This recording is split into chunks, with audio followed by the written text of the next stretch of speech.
पहलगाम येथे अतिरेकी हल्ला, पनवेलच्या पर्यटकाचा मृत्यू। जम्मू काश्मीरमधील पहलगाम येथे झालेल्या एका अतिरेकी हल्ल्यात पनवेलमधील एका पर्यटकाचा मृत्यू झाला आहे, तर दुसरा एक गंभीर जखमी आहे। मृत पर्यटकाचे नाव दिलीप देसले, वय 45 वर्षे असे आहे। त्यांच्यासोबत असलेले सुबोध पाटील, वय 42 वर्षे, या हल्ल्यात गंभीर जखमी झाले असून सध्या त्यांच्यावर श्रीनगर येथील रुग्णालयात उपचार सुरू आहेत।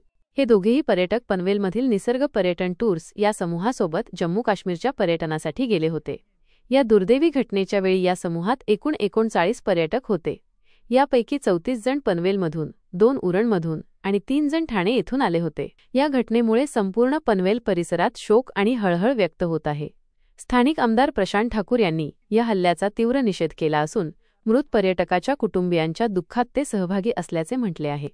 अतिशय दुर्दैवी आणि तितकीच संतापजनक घटना म्हणजे आज काश्मीरमध्ये पहलगाममध्ये झालेला गोळीबार। पर्यटकांवरती हा असा भ्याड हल्ला, भ्याड गोळीबार ज्या अतिरेक्यांनी केलाय त्याच्यामुळे देशभरामधल्या वेगवेगळ्या लोकांचा जीव गेलेला दिसतोय।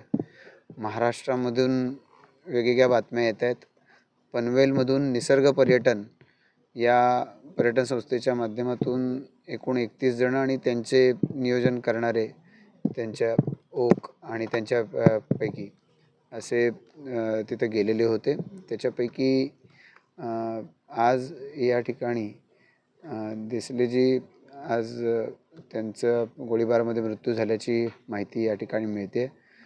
पनवेलमध्ये, नवीन पनवेलमध्ये ते अनेक वर्ष या ठिकाणी राहत होते, सेक्टर 12 मध्ये, आणि अतिशय सुस्वभावी आणि सगळे मनमिळावू अशा पद्धतीचं त्यांचं सगळ्याच शेजारी वर्णन करतायत। आमच्याही अतिशय जवळचे परिवारापैकी ते होते आणि त्यांच्या मृत्यूनं तर साहजिक सगळ्यांमध्येच इथं शोककळा आहे आणि लवकरात लवकर त्यांच्यावरती अंत्यसंस्कार करता यावेत या दृष्टिकोनातून सगळ्यांचीच इच्छा आहे। खरं तर अशा पद्धतीनं जे भ्याड हल्ला करतात त्यांच्यावरती शासन लवकरात लवकर कठोरातली कठोर कारवाई करेल अशा पद्धतीची अपेक्षा देखील आहे। सुबोध पाटील कामोठा या ठिकाणी राहत आहेत। एक्साईजमध्ये ते ऑफिसर आहेत। त्यांनाही गोळी लागली आहे। सुदैवानं त्यांना त्याच्यामधून फार गंभीररित्या ते जखमी झालेले नाहीत अशीच पोलिसांकडची माहिती आहे। त्यांच्याशी संपर्क झालेला आहे। त्यांच्या परिवारातल्या लोकांचा देखील, पोलिसांचा देखील संपर्क झाला आहे आणि त्यामुळे त्यांना याच्यातून काही नसावं अशाच पद्धतीची अपेक्षा आहे।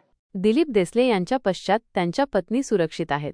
त्यांना कोणतीही इजा झालेली नाही। देसले यांच्या नातेवाईकांनी आपली व्यथा व्यक्त करताना सांगितले की आम्हाला जेके गव्हर्नमेंटकडनं किंवा सेंट्रल गव्हर्नमेंटकडनं काही फोन वगैरे काय आला नाही।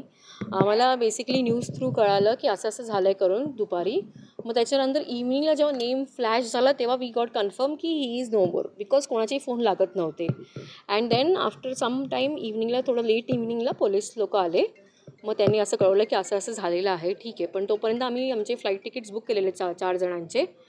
आता 4 जण चाललेत उद्या आणि ते बॉडी वगैरे जे काय तिथे मग प्रोसेस होपफुली तिकडची गव्हर्नमेंट हेल्प करेल त्यांना सगळं करायला। पण आता कॅच हे आहे की आम्हाला प्रॉब्लेम आहे की रिटर्नचं तिकीट इज व्हेरी एक्सपेन्सिव्ह। हार्डली 2च फ्लाईट्स आहेत आणि ते पण 40,000 पर पर्सन आहे। तर आम्ही 4 जण चालले, प्लस त्या आईला घेऊन यायचं आहे। तर आय डोंट नो गव्हर्नमेंट काय सपोर्ट, म्हणजे गव्हर्नमेंटकडनं जर काही सपोर्ट मिळाला किंवा आय डोंट नो त्यांच्याकडनं काय हे मिळालं का आम्हाला काढायचं तिकीट, तर ते क्लॅरिटी अजून मिळाली नाही आम्हाला। जास्त काय बोलणं झालं नाही आहे, फक्त हां ना ठीक आहे करून एवढंच बोलणं चाललं आहे। तर काय माहिती नाही, बिकॉज आम्हाला काही फोटो किंवा व्हिडिओ काही मिळाला नाही आहे। तर त्यांना लागलं आहे, जखम झालं, त्याची काही आम्हाला न्यूजच नाही आहे। वहाँ से कोई नहीं, यहाँ से लोकल महाराष्ट्र गवर्नमेंट के जो लोकल पुलिस आए थे वो आके बता के गए। या दुःखद परिस्थितीत आता सरकार आणि संबंधित यंत्रणा मृताच्या कुटुंबियांना आणि जखमी व्यक्तीला कशी मदत करतात हे पाहणे महत्त्वाचे आहे। आणि या दहशतवादी हल्ल्याचा मी निषेध करतो आणि धिक्कार करतो। खरं म्हणजे पर्यटकांवर झालेला हा पहिलाच मोठा भ्याड हल्ला आहे आणि पोलिसांच्या वेशात येऊन त्यांनी नावं विचारून या ठिकाणी समोर गोळ्या घातल्यात। खरं म्हणजे या पाकड्यांचा आणि दहशतवाद्यांचा जेवढी निंदा करता येईल, जेवढा निषेध करता येईल तेवढा थोडाच आहे। खरं म्हणजे काश्मीर हे नंदनवन आहे आणि पर्यटक जातात पर्यटनासाठी आणि अशा प्रकारचा भ्याड हल्ला करून या ठिकाणी जो काही दहशतवाद्यांनी नीच कृत्य केलेलं आहे, माणुसकीला काळीमा फासणारं कृत्य केलं आहे, याचा पुन्हा एकदा मी निषेध करतो. आणि आता मोदीजींनी देखील निषेध केला आणि मोदीजींनी स्वतः गृहमंत्री, या देशाचे कणखर गृहमंत्री अमित शहा यांना काश्मीरमध्ये पाठवलंय आणि ते काश्मीरमध्ये आता पोहोचतील. आणि मला विश्वास आहे की ॲक्शनला रिॲक्शन होईल आणि या भ्याड हल्ल्याचा बदला नक्की आपले सैनिक घेतील. आपल्या देशाचे प्रधानमंत्री आणि गृहमंत्री याचा बदला घेतल्याशिवाय राहणार नाहीत आणि याला करारा जवाब दिल्याशिवाय राहणार नाहीत. खरं म्हणजे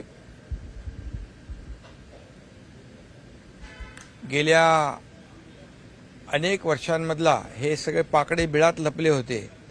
मोदीजींचं सरकार आल्यानंतर यांची हिंमत नव्हती की अशा प्रकारचा हल्ला चढवण्याची, परंतु हे जाणीवपूर्वक जे काही कृत्य झालेलं आहे आणि याच्यामध्ये बेकसूर निरपराध आपल्या देशातले पर्यटक मारले गेलेत किंवा जखमी झालेत, यांचा या भ्याड हल्ल्याचा बदला नक्की घेतल्याशिवाय आपले प्रधानमंत्री आणि गृहमंत्री राहणार. या दुर्घटनेतील मृतात्म्यास भावपूर्ण श्रद्धांजली आणि जखमी सुबोध पाटील यांच्या लवकर बरे होण्यासाठी प्रार्थना.